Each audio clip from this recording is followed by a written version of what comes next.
안녕하세요. 목조교입니다. 우리는 지금 고교 물리 1, 그 가운데 두 번째 단원인 물질과 전자기장에 대해서 공부하고 있습니다. 이번 시간부터는요, 그 중에 물질의 구조와 성질에 대해서 함께 공부하도록 하겠습니다. 그동안 전기와 자기력에 대해 공부했는데요, 이는 물질마다 다르게 나타나는 성질이죠. 전기장과 자기장을 일으키는 물질에 대해 이제 공부하도록 하겠는데, 물질에 대한 연구는 여러 공학 분야와 화학, 물리학에서 이루어지고 있습니다.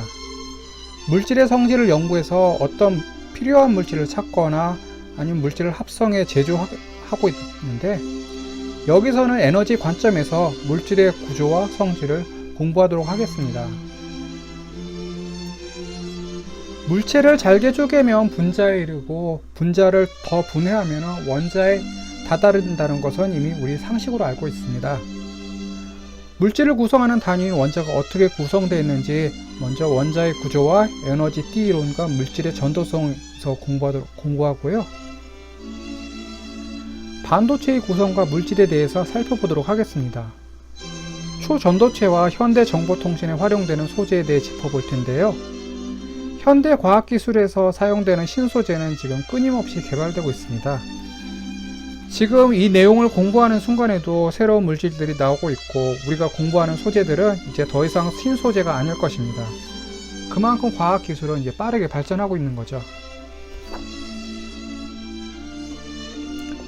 원자라는 말은 그동안 많이 들어봤을 겁니다.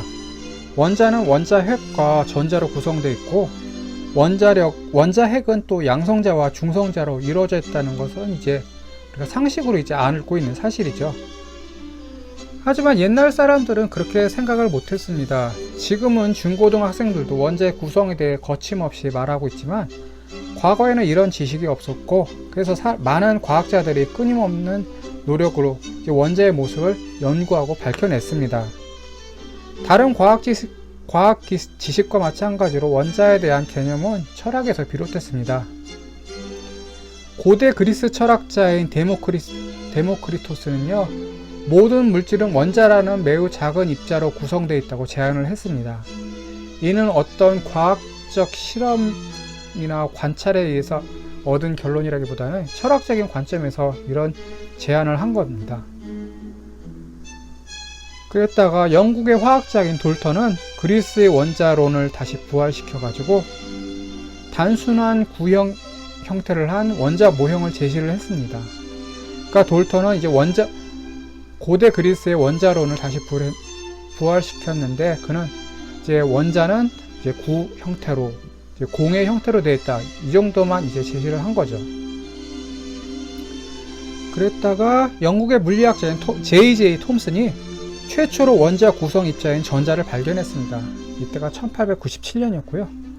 톰슨은 작은 입자가 마이너스 전하를 띈다는 것을 실험으로 밝혀냈고, 그는 이에 대한 공로로 1906년에 노벨 물리학상을 받았습니다. 일본의 나가오카 한타로라는 물리학자가 있었습니다.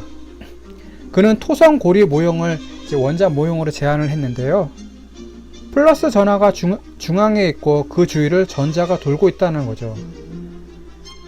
그는 토성과 그 고리를 가지고서 원자 모형을 제안을 했습니다.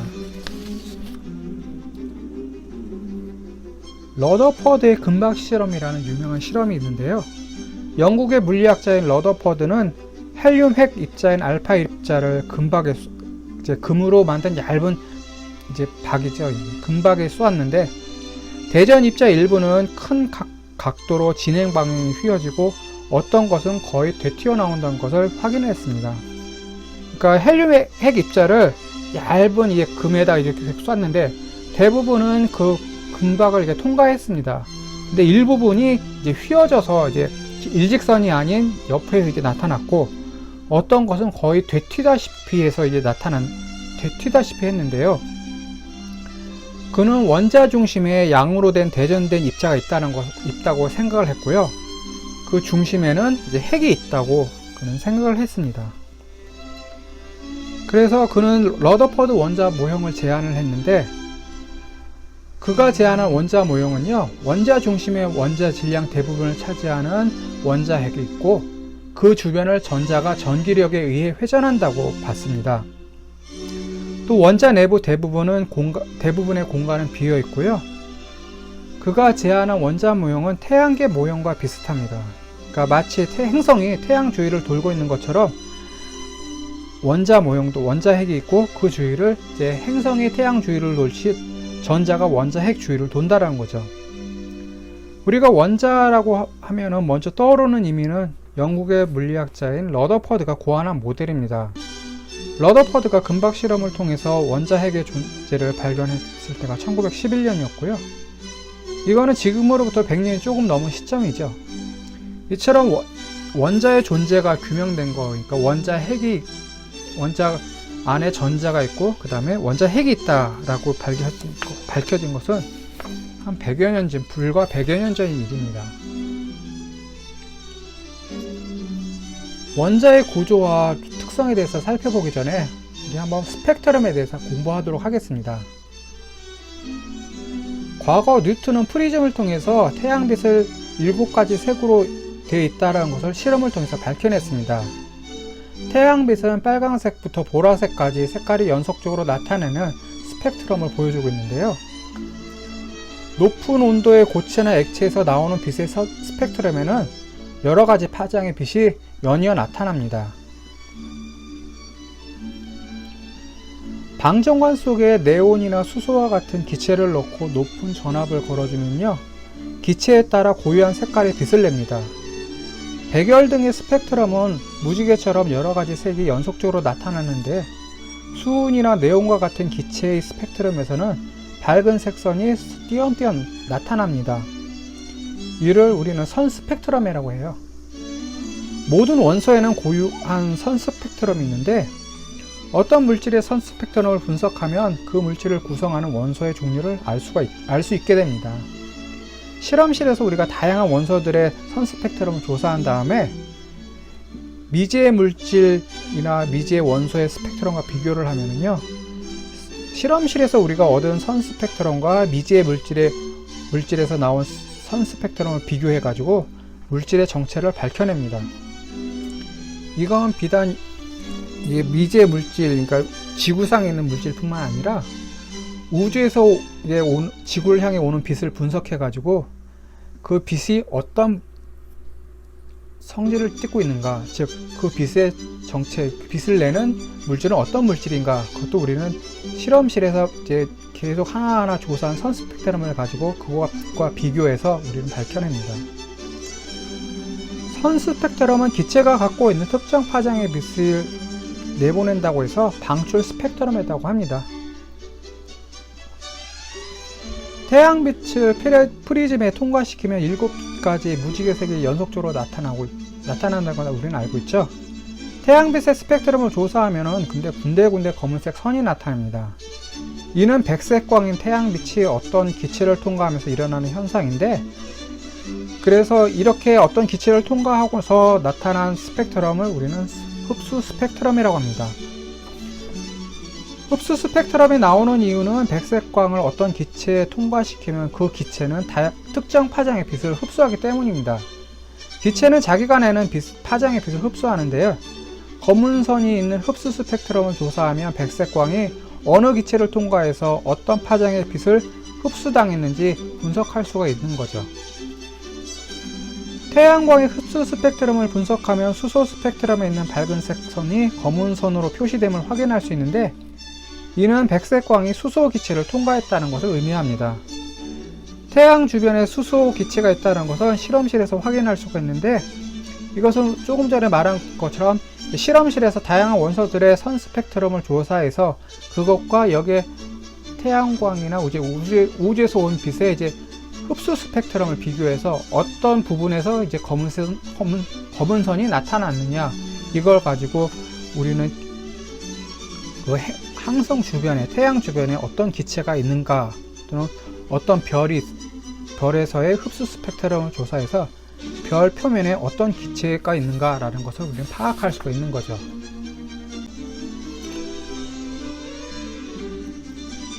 네온 수온과 같은 기체 방정관에서 나오는 빛을 분광기로 보면은요, 위치와 색이 서로 다른 선 스펙트럼이 나오는데 그 이유는 뭘까요?